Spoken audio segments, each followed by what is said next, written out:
જય હિન્દ મિત્રો હમણાં તમે ન્યૂઝ સાંભળી હશે કે સીસીની અંતર્ગત જે ક્લાસ 3ની ભરતી છે તે આવી ગઈ છે. મોટે ભાગે કહીએ તો જે ક્લાર્કની એક્ઝામ છે તેના માટે છે. Head clerk, senior clerk, junior clerk અને અલગ અલગ વિભાગોના અલગ અલગ ક્લાર્ક છે તેની જગ્યાઓ આવેલી છે. ટોટલ 4304 જેટલી જગ્યા છે. આજે બપોર પછી એટલે કે 4 તારીખ છે, આજે બપોર પછી 2 વાગ્યે ફોર્મ ભરાવાનું ચાલુ થશે. તો ટોટલ જગ્યા તો તેને 4304 આપેલી છે, પરંતુ કેટેગરી વાઇઝ કેટલી જગ્યા છે અને એ બધું જોઈએ. તમને મોટાભાગની વસ્તુ તો ખબર જ હશે કે લાયકાત ગ્રેજ્યુએશન ઉપર છે, જે ઉંમર છે 20 થી 35 વર્ષ સુધી છે. એના પછી એક બીજો મોટો સવાલ છે કે 7 ગણા ઉમેદવારો, પણ શેના 7 ગણા ઉમેદવારો, એ બધું આપણે આગળ જોઈશું. પહેલાં તો જગ્યા જોઈએ કેટેગરી વાઇઝ. ટોટલ 4304 એટલે 4304 જેવી જગ્યા છે. એની અંદર ગ્રુપ એ અને ગ્રુપ બી બંને ગ્રુપ ભેગા આવી જાય છે 4304 જગ્યાની અંદર. ગ્રુપ એ અને ગ્રુપ બી શું છે આપણે આગળ સમજીએ. તો ટોટલ ગ્રુપ એ અને ગ્રુપ બી એની મેળવી અને જગ્યા જોઈએ આપણે તો જનરલ કેટેગરી માટે 1859 જેટલી જગ્યા છે, જેની અંદર જનરલ મેલ અને જનરલ ફિમેલ બંને આવી જશે. એટલે 1859ની અંદર જનરલ મેલ, જનરલ ફિમેલ. એના પછી ઈડબ્લ્યુએસ માટે છે 446 જગ્યા, એની અંદર ઈડબ્લ્યુએસ મેલ ફિમેલ આવી જશે. ઓબીસીમાં 1141, એમાં પણ મેલ ફિમેલ આવી જશે. એસસી અને એસટી એની 586 છે અને એસસીની 272 જેટલી જગ્યા આવેલી છે. આ થઈ કેટેગરી વાઇઝ જગ્યા. તેના પછી તેને માજી સૈનિક અને પીએચ એટલે કે ફિઝિકલ હેન્ડીકેપ માટે જગ્યા આપેલી છે. માજી સૈનિક એક્સ સર્વિસમેન માટે 391 જગ્યા છે અને ફિઝિકલ હેન્ડીકેપ માટે 222 જગ્યા છે. ટોટલ 613 જગ્યા છે. પરંતુ આપણે જે ટોટલ જગ્યા છે 4304 એ અહીંયા પૂરી થઈ જાય છે. 5 કેટેગરીની જગ્યા તમે 1859 પ્લસ 486 પ્લસ 1100, 272 પ્લસ 586 બધી જગ્યા ભેગી કરો અને 4304 થઈ જશે. એટલે જે આ 613 જગ્યા જે છે એ 4304 જગ્યામાંથી બાદ કરવામાં આવશે. એટલે કોઈ એકમાંથી નહીં બાદ કરવામાં આવે, પરંતુ કોઈ માજી સૈનિક હોય એ જે કેટેગરીમાં હોય તે કેટેગરીમાંથી બાદ કરવામાં આવશે. એટલે ટોટલ 613 બાદ થશે તો 3791 જેટલી જગ્યા છે એ તમામ કેટેગરીના મેલ ફિમેલ માટે ઉપલબ્ધ છે. 3791 કે જે લોકો પીએચ અથવા તો ફિઝિકલ હેન્ડીકેપમાં નથી આવતા એ લોકો માટે 3791 જગ્યા છે. એના પછી જો કોઈ વ્યક્તિ છે, દાખલા તરીકે 10 ઉમેદવારો છે, એ ફિઝિકલ હેન્ડીકેપ તરીકે સિલેક્ટ થયા, એ ઓબીસીમાં હોય તો ઓબીસીમાંથી માઇનસ થશે આપણે 1141માંથી. એટલે આ રીતે જે છે એ ફિઝિકલ હેન્ડીકેપ અને માજી સૈનિક માટે ટોટલ જગ્યા છે એમાંથી કેટેગરી વાઇઝ જે કેટેગરીમાં સિલેક્ટ થાય તે કેટેગરીમાંથી બાદ કરવામાં આવશે અને તે કેટેગરીમાં તેને ગણવામાં આવશે. તેના પછી કેટેગરીમાં પણ મહિલાઓ માટે અનામત રાખેલું છે. જે જનરલ મહિલા મેલની જે મેલ ફિમેલની જગ્યા છે 1859, તેમાંથી 591 જેટલી જગ્યા જે છે એ જનરલ ફિમેલ માટે છે. એટલે જનરલ પુરુષો માટે ટોટલ બસશે 1268 જગ્યા અને 591 જગ્યા છે એ મહિલાઓ માટે છે. પરંતુ મહિલાઓ માટે ખાલી એવું નથી કે 591 જગ્યા છે, મહિલાઓ જે છે એ પુરુષમાં પણ આવશે. એટલે ટોટલ જે છે 1859, એટલે પુરુષમાં નહીં આવે પરંતુ પુરુષની જે જગ્યા છે તેમાં પણ આવશે. તેની માટે એવું નથી કે આ 591 જગ્યા જ છે, એની માટે ટોટલ 1859 જગ્યા છે. 1268 પુરુષોની જગ્યા છે તેમાં પણ મહિલા આવી શકે, પરંતુ મહિલાની જે જગ્યા છે તેમાં પુરુષો ના આવી શકે. જેવી રીતે જનરલની જગ્યા છે 1859, તેમાં ઈડબ્લ્યુએસ, ઓબીસી એ બધા આવી શકે. એવું દાખલા તરીકે આપણે ઓબીસીની જગ્યા છે 1141, તો એવું નથી કે એની ખાલી 1141 જ જગ્યા છે, પરંતુ તેની આ પણ પ્લસ થઈ જાય 1859. એટલે ઓબીસી માટે ગણીએ તો આ બંનેનો સરવાળો થશે 1859 અને 1141. એટલે એની માટે 3000 જેવી જગ્યા થાય ઓબીસી માટે. એટલે આવી રીતે જે જનરલ કેટેગરી છે તેની અંદર બધા આવે, જનરલ કોઈ કેટેગરી નથી, બરાબર છે. આ જે જગ્યા છે એ જનરલની છે અને આમ જોવા જઈએ તો મેલ ફિમેલ માટે જનરલની છે. એટલે જનરલમાં બધા આવે, જનરલ કોઈ કેટેગરી નથી. એસટીવાળા છે એ પણ જનરલમાં આવે, પરંતુ જો તેના ઓછા માર્ક્સ થતા હોય તો એસટી કેટેગરીની અંદર મળે, નહીંતર જનરલ કેટેગરીમાં મળે.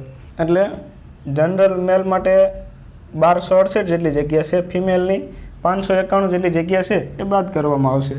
અને જો આપણે જે અનામત આપેલું છે એક્સ આર્મીમેન માટે છે, મહિલાઓ માટે છે, જે કેટેગરીમાં તેનું અનામત ના ભરે તેમાં બીજા ઉમેદવારો માટે તે કેટેગરીના ઉમેદવારોને આપવામાં આવશે, બરાબર છે. દાખલા તરીકે 591 મહિલાની જગ્યા ના ભરે તો પુરુષોને પણ આપવામાં આવશે જનરલમાં. આ એક્સ સર્વિસમેન અને ફિઝિકલ હેન્ડીકેપની જગ્યા ના ભરે તો એ પણ કેટેગરી વાઇઝ જે પ્રમાણે આ પ્રમાણે જગ્યા છે એવી રીતે રહેશે. પરંતુ જો દાખલા તરીકે આમાંથી 100 એક્સ સર્વિસમેન નીકળી ગયા તો આ જે જગ્યા છે એસસીની તેની માટે અનામત થઈ જાય, પરંતુ ના નીકળે તો તે આ 272 જેટલી જગ્યા છે તે તેટલી જ રહે.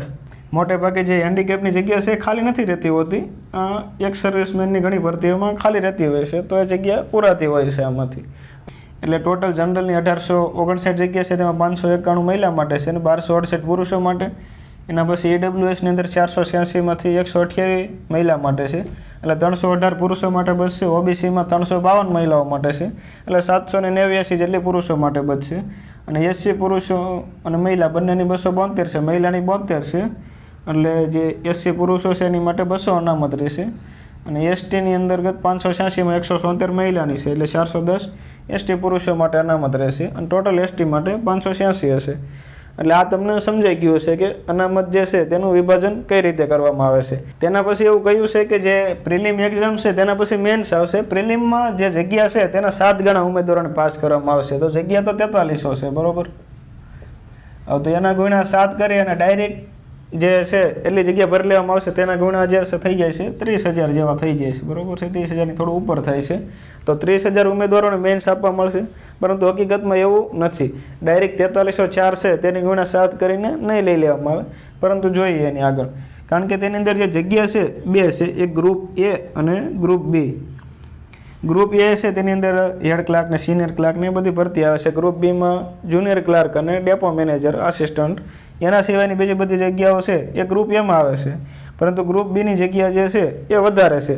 એટલે જે ગ્રુપ A અને ગ્રુપ B તેની કેટેગરી છે તે પ્રમાણે 7 ગણા ઉમેદવારોને ગણવામાં આવશે, નહીં કે 4304 છે તેની ગુણ્યા 7 કરવામાં આવશે. એટલે ઉમેદવારો તો 30,000 જ થશે, પરંતુ બંનેની જે એક્ઝામ છે એ એક જ રહેશે, બરાબર છે. એટલે બધા કોમન જ ઉમેદવારો હશે. એટલે ગ્રુપ A છે તેની અંદર 1914 જેટલી જગ્યા છે, તો તેના 7 ગણા ઉમેદવારોને એની મેન્સ માટે પાસ કરવામાં આવશે. તો તેની અંદર 13,398 થશે, બરાબર, ગ્રુપ Aમાં. અને ગ્રુપ Bની અંદર વધારે જગ્યા છે, 2390. તેના 7 ગણા ઉમેદવારો પાસ કરવામાં આવશે, એટલે એના 16,730 થશે. પરંતુ તમે જોશો તો આ બંનેનો સરવાળો કરશે તો 30,000 થઈ જશે, પરંતુ એવું નહીં થાય. આ સેમ જ ઉમેદવારો હશે. આ ખાલી 3,332 એટલા ઉમેદવારો છે એ માત્ર ગ્રુપ Bમાં હશે, બરાબર. બાકી બધા ગ્રુપ A વાળા ગ્રુપ Bમાં હશે અને ગ્રુપ B વાળા ગ્રુપ Aમાં હશે. એટલે બાકી તો સેમ હશે, પરંતુ 3,332 છે એ માત્ર ગ્રુપ Bમાં હશે. એવું થવાનું કારણ એ જ છે કે જે પ્રિલિમ છે બંનેની સેમ રહેવાની છે. અલગ અલગ પ્રિલિમ હોત તો પણ થોડો ફેરફાર થઈ શકત કે કોઈ ઉમેદવાર એકમાં સિલેક્ટ થઈ ગયો પછી બીજામાં ના ભરે, પરંતુ પ્રિલિમ આમાં સેમ છે. એટલે જે બધા ઉમેદવારો છે તે ગ્રુપ A અને ગ્રુપ B તેમાં ફોર્મ ભરવાના છે. ફોર્મ ભરતી વખતે તમારે સિલેક્ટ કરવાનું આવશે A, B અથવા તો બંને. તો મોટા ભાગના 99.99% જે છે એ ગ્રુપ A અને ગ્રુપ B બંનેમાં ભરશે, કારણ કે પ્રિલિમ પણ બંનેની એક જ છે, ફી પણ સેમ જ છે. એટલે લગભગ કોઈ એવું નહીં હોય કે જે ગ્રુપ 1 કે ગ્રુપ Bમાં ભરશે, બરાબર છે. કોઈ બી એક જ ગ્રુપમાં ભરશે. અને જો ભરે તો બહુ ઓછા ઉમેદવારો હશે, કહીને તો આંગળીના વેઢે ગણી શકાય એટલા છે, કારણ કે ફોર્મની ફી પણ બંનેની સેમ છે. તો થોડા ઘણો ફેરફાર થશે, પરંતુ વધારે ફેરફાર નહીં થાય. થોડા જે 3,332 છે તેની કરતાં થોડા વધારે ઉમેદવારો પાસ થશે એક્સ્ટ્રા. એટલે ટોટલ 6,730 જેટલા ઉમેદવારોનો છે આપણે ગણી શકાય. અને માનો નહીં કે 6,730 છે તેમાંથી માની લઈએ કે અમુક ઉમેદવારો જે છે એ માત્ર ગ્રુપ Aમાં જ ભરશે. તો માનો કે બીજા થોડા એક્સ્ટ્રા નવા ઉમેદવારોને મોકો મળે તો 17,000 જેટલા ઉમેદવારો જે છે એ પ્રિલિમની અંદર પાસ થશે અને પછી મેન્સ આપશે. એવું એટલા માટે થઈ, કારણ કે દાખલા તરીકે તમને સમજાવું તો કોઈ બી પહેલી જે ભરતી છે તેની અંદર તેને 13,000 ઉમેદવારો લેવાના છે. પ્રિલિમ તો બંનેની સેમ જ છે, 70 મેરિટ એટક્યુ, બરાબર છે. તો 13,1398 જેટલા ઉમેદવારો લઈ લીધા. એના પછી બીજી વાર ચાલુ કરશે, બીજું લિસ્ટ બનાવશે ગ્રુપ B માટે. તેની અંદર તેને 16,730 ઉમેદવારો લેવાના છે. તો 13,000 તો અહીંયા 70 જે છે એને જ બેઠા બેઠા ઉપર લેશે. બાકી જે ઉપરના 3,332 છે એની માટે 1-2 માર્ક મેરિટ જે છે એ નીચું ગયું, તો એની માટે 68 સુધીના માર્કવાળાને લઈ લીધા, બરાબર.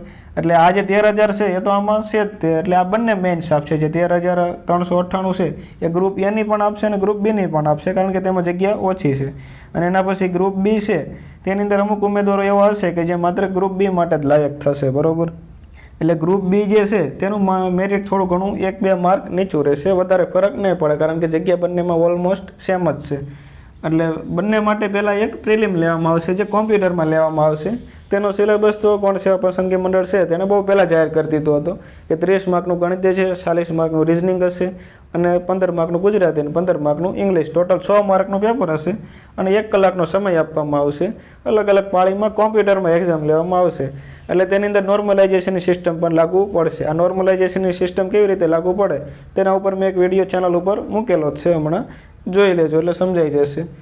તેના પછી મેન્સ જે છે એ બંનેની અલગ અલગ આવશે, ગ્રુપ એ અને ગ્રુપ બીની. બરાબર, આ જે 13,1398 જેટલા ઉમેદવારો પાસ કર્યા એ બંનેની મેં મેન્સ આપશે. જો બંને ઓપ્શન સિલેક્ટ કરેલા હશે ફોર્મ ભરતી વખતે તો માત્ર એક ઓપ્શન સિલેક્ટ કર્યો હશે તો એક જ આપવા મળશે, પણ મોટાભાગના બંને સિલેક્ટ કરશે. અને જે 16,730 છે તેમાંથી 13,398 તો જે ઉપરના લોકો છે એ જ હશે. બાકીના જે વધારાના એક્સ્ટ્રા લોકોને ચાન્સ મળશે ગ્રુપ બીમાં એ 3,332 જેટલા હશે, એને ગ્રુપ બીમાં મોકો મળશે. જો 3,332 એક્ઝેક્ટ આંકડો જો કોઈ ઉમેદવાર એક જ ગ્રુપમાં ના ભરે તો હોઈ શકે, બાકી થોડું ઘણું આમ તેમ થશે. બરાબર, એટલે ગ્રુપ એની જે મેન્સ છે તેની અંદર લેખિત એક્ઝામ છે. આનો સિલેબસ ગૌણ પસંદગી સેવા મંડળે ઘણા દિવસ પહેલાં જાહેર કરી દીધેલો છે, ઘણા મહિના પહેલાં.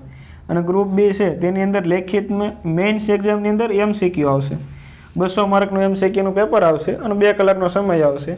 અને ગ્રુપ એ જે છે તેની અંતર્ગત 100 માર્કનું ગુજરાતીનું પેપર, 100 માર્કનું ઇંગ્લિશનું પેપર અને 150 માર્કનું જીકેનું પેપર આવશે ગ્રુપ એમાં. એના આધારે 350 માર્કમાંથી સિલેક્શન કરવામાં આવશે, પછી કંઈ ન આવે. અને ગ્રુપ બીની અંતર્ગત એક પેપર આવશે મેન્સનું, બરાબર છે, જે 200 માર્કનું હશે અને MCQ ટાઈપ હશે. એની અંદર એક ગણિત રિઝનિંગ હશે 40 માર્કનું. અને જે ગ્રુપ એ છે તેમાં મેન્સમાં ગણિત રિઝનિંગ નહીં હોય.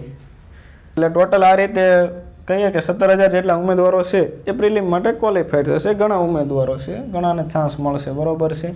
એના પછી જોઈએ તો ફોર્મ ફી બંને માટે એક જ ભરવાની છે. ગ્રુપ એ અને ગ્રુપ બી તમે બંને સિલેક્ટ કરો તો પણ 400 રૂપિયા આપવાના થશે અને કોઈ એક ગ્રુપ સિલેક્ટ કરો તો પણ 400 રૂપિયા આપવાના થશે. ફોર્મ પણ બંને માટે એક જ ભરવાનું છે, ખાલી સિલેક્ટ કરવાનું છે એમાં જવા માગો છો, બીમાં જવા માગો કે બંનેમાં. અને જે જનરલ કેટેગરીવાળા છે એની માટે 500 છે, બાકી EWS, OBC, SC, ST માજી બધા માટે 400 રૂપિયા ફી રાખેલી છે.